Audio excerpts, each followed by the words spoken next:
click a record button. I think we've got it. Well, welcome to Your Message Matters. Because it does, of course. That's what we do here is we help you. Record button. Oh dear. There's my. Okay, we've got that taken care of. I really should research that and see how to make sure that I've got the streaming correctly so that the voice doesn't take off right in the middle of everything and disrupt us. But welcome to Your Message Matters. I am so grateful to be here, and I'm going to click record and give her a start here. Hi, friends. It's Lori Raupe here, and I am the host of Your Message Matters. And this is where we take your transformational stories and help them take flight.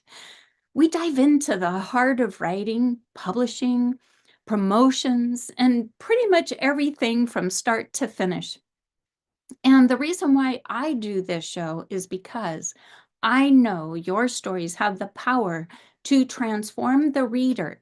And when that happens, all the eyes are on you because they know that you can help them. So today, we're going to talk about something kind of interesting. It's pretty much the buzz in the market, if you ask me, and that is authenticity. It comes up a lot these days, especially because there's the AI voice that we've all come to recognize. And then there's some other voices out there that sometimes we just wonder when you read something, is this really that person writing? Have you ever had that where you're reading a blog post or maybe an email and you say to yourself, wow, that just doesn't sound like whoever it came from? And I think we are going to find this more and more and more in our world today. However, those that have learned to be authentic, I think will rise to the top.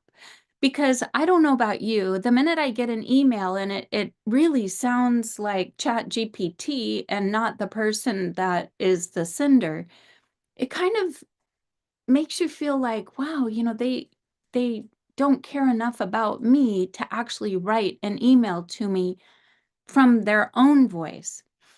I think this is going to be happening more and more and more. And in the whole arena of book writing, this is especially true. I listened to a podcast called AI Explored, and one of the guests on this podcast was talking about how he writes books with AI.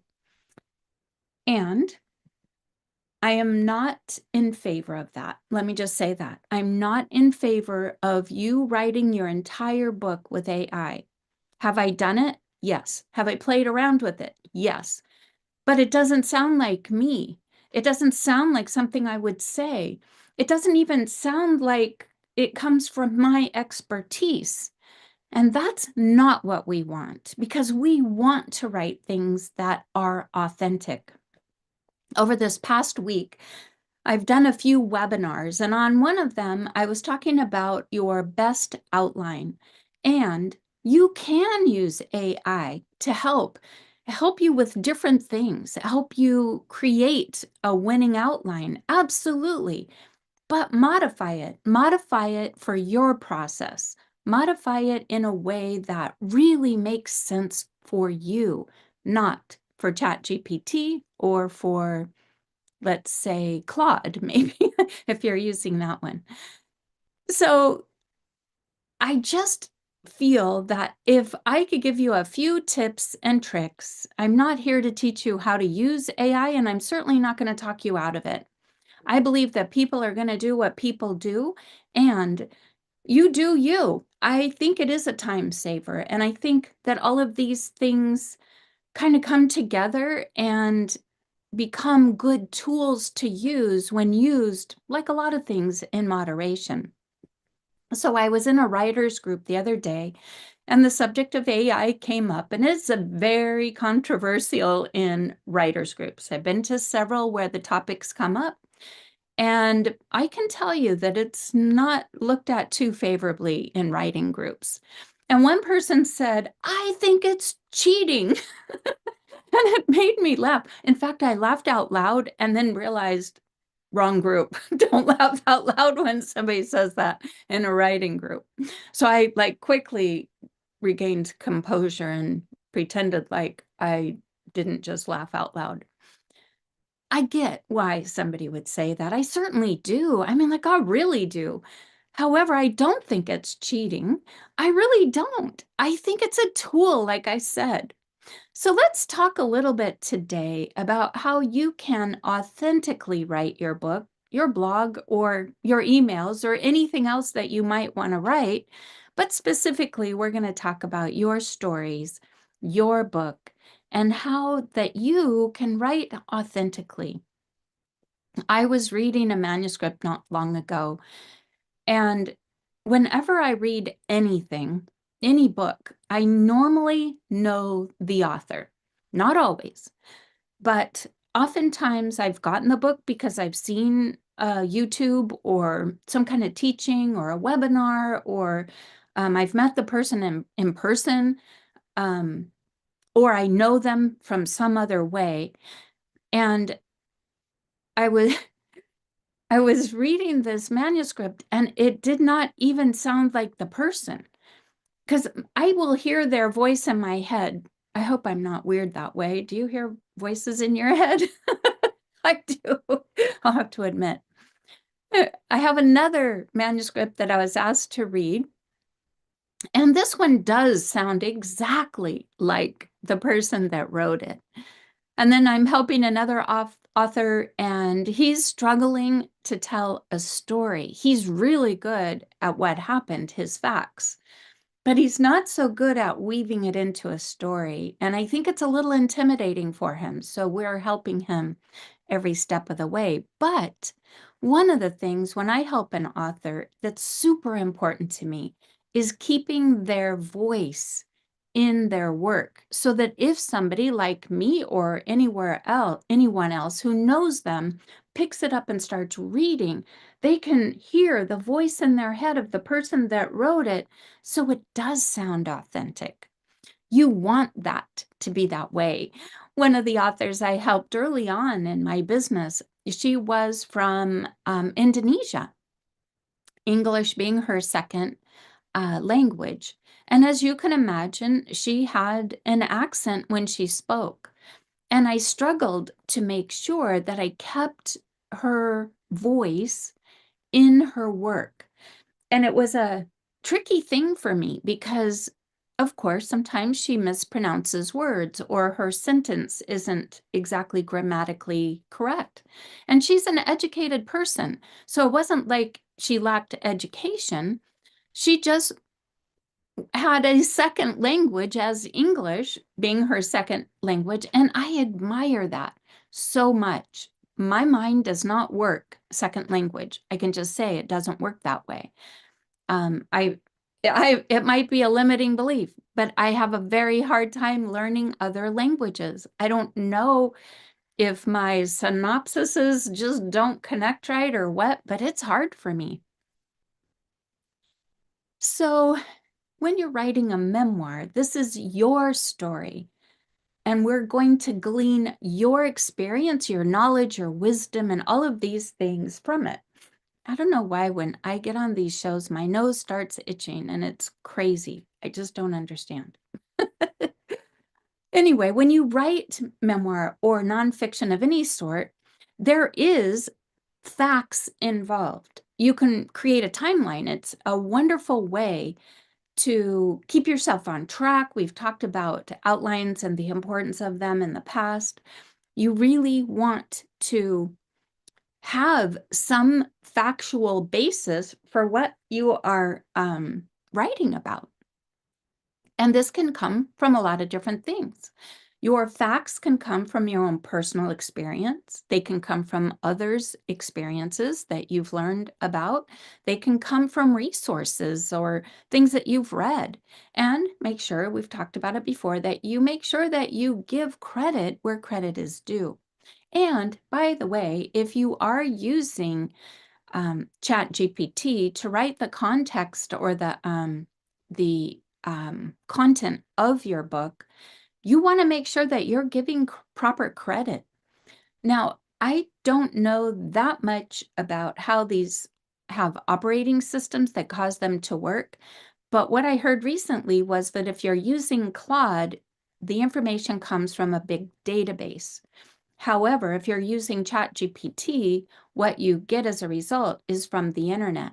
And so that always makes me wonder, like, how do you give credit to your resources when you don't know what they are, other than maybe that you've used ChatGPT or any other method? The other thing that I think needs to be taken into consideration on the AI side is or something that you should be aware of, I guess. I just wanted to insert that in this just briefly. When you upload books to Amazon these days, it is now asking the question about using AI tools. So when the first time I noticed this question, it just asked if you used AI and you could tick the box if you did. And now it's asking a little more in-depth questions, kind of what part of your book is using AI. Did you use a little bit or a lot, or how they are doing a study of some sort to determine how many people are using AI and what is the basis of the book that you're uploading. So it's kind of interesting how we have this world that's ever evolving, but how do we stay authentic? How do we keep our voice, even if we use special tools to help us? I notice when I use Grammarly, and for a long time I have used Grammarly, and basically it is an AI tool as well. It will make suggestions, and I don't always agree with the suggestions that it makes. I don't always like it. In fact, sometimes they don't even make sense. So it's not a perfect tool either, even though we tend to rely on these specialty type tools. So when I first wrote my first book, I struggled with that whole idea of how do I keep my voice and yet sound like an expert in what I'm talking about? And I struggled for a little while until a lady said to me, just pretend like you're having a conversation with someone. And that made a huge difference to me. It really helped me realize that I don't have to sound like an expert. I don't have to, or some kind of an authority. I've said it many, many times. I love the fact that author is in the word authority. You become an authority just by the mere fact that you're writing something and putting it into the, call it universe, the world, the other people's hands, however you want to call it. But I think it is kind of important if you do speak your book, and I have done that now several times because it's easier for me. I'm not a great typist. I'm okay, but I'm not great. And I don't like typing and then going back and fixing it all. That takes extra time. And so you have to do that too with speaking. Your voice to text, it's not a perfect world there either. But I think you're more apt to have your voice and feel authentic if you do it that way, or at least a part of it. Another thing is if you are using AI tools, you want to make sure that you season them with your voice so that it does sound more like you. And again, it's not going to be perfect. So it's important to share your experiences, share the transformation. The webinars that I was working on last week, or not working on, I actually delivered last week, one of them was about your outline. And it is so important for you to have a transformational through line from start to finish. You want to tell your reader what you're going to talk about. Then you want to talk about that thing. And then you want to share with them what they can do to take action. That's a really simple outline for each of your chapters. But to get it to flow properly, you want to have a start to finish and keep a constant theme. So your authentic voice is you. It's already within you. You don't have to sound like an expert or try to use big words if you are not normally using, big words, so to speak. I remember I dated a guy way back in the day. He called them $5 words. He goes, "You're always using $5 words." I thought, what's a $5 word?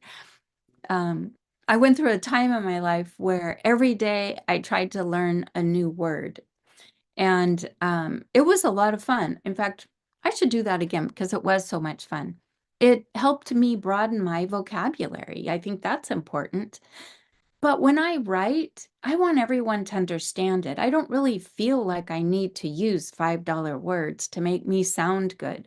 I would rather use common English vernacular so that they understand exactly what I'm saying and they don't have to stop and pause to look up what a word means. That I don't think works too well unless you're doing some type of a book that's important to use certain vernacular.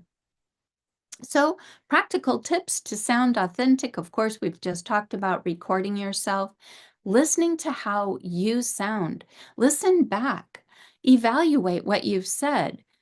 Now, I always teach to go through your whole book before you go back and start editing. If you use any kind of record to voice or voice to text type tools, and there are many, many, many that you can use, I think it might be if you're like me, and if I waited days, weeks, or months to go back to edit my work, I might forget what I actually tried to say if it was too different from how I actually spoke it. So do be careful about that. And um, you may want to go through each chapter or each story as you record it rather than waiting till the end. And definitely stop mimicking other writers. I was listening to somebody not long ago. In fact, this happens a lot. I'm starting to realize how impressionable we are.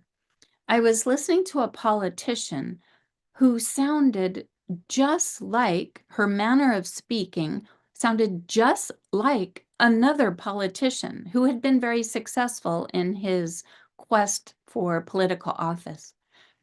And when I was listening to her, I closed my eyes and I thought that could be a female version of this other person. And I thought, I wonder what she sounds like when you just are having a conversation with her. I wonder if she's just internalized this kind of voice that she was portraying. But it happens a lot. In fact, I think sometimes it happens just by proximity. I think when you're around people a lot, you tend to pick up their same manner of speech.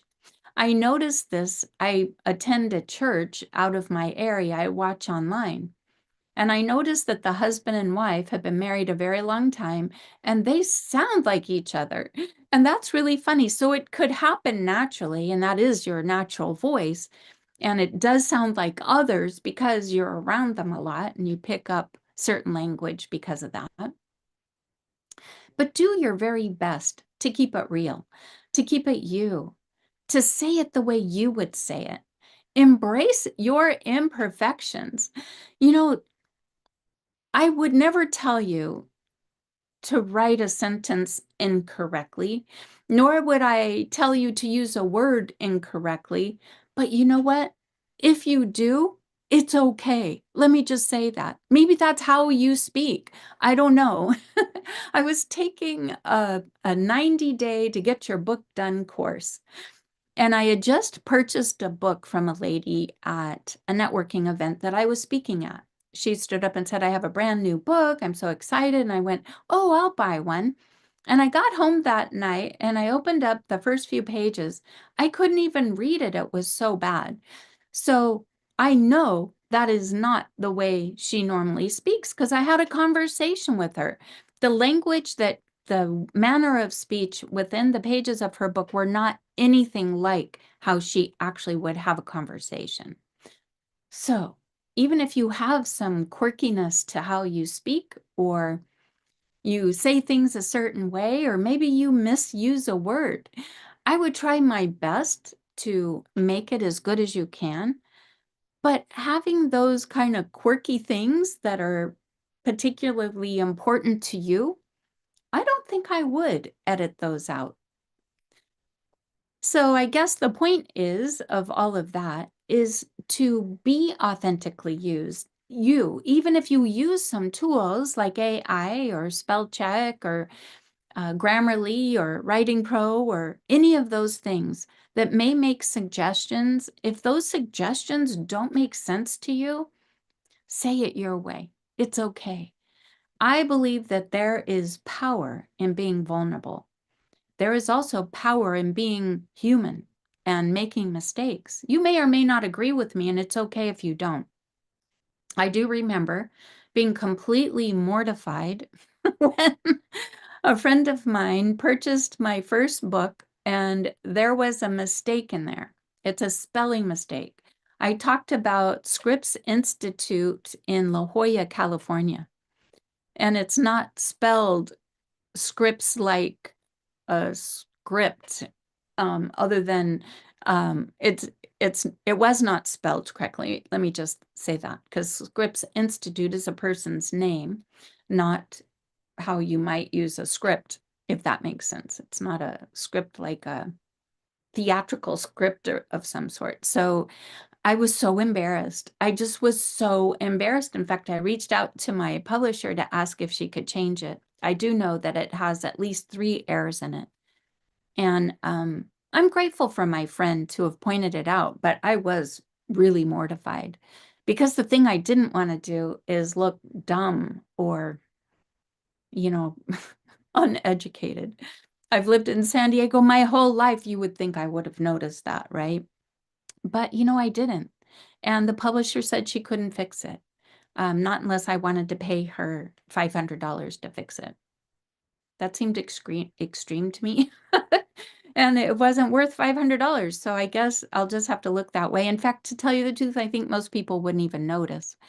But the point is, do the best you can. I did the best I could. And I was very proud of that book. I still am. I'm still grateful that I got it done. I'm still grateful that people pick it up and love it. I met a lady in Canada and she goes, I want to get your book. She even sent me a picture when she got it. She was holding it. It was so sweet. And she's such a lovely person.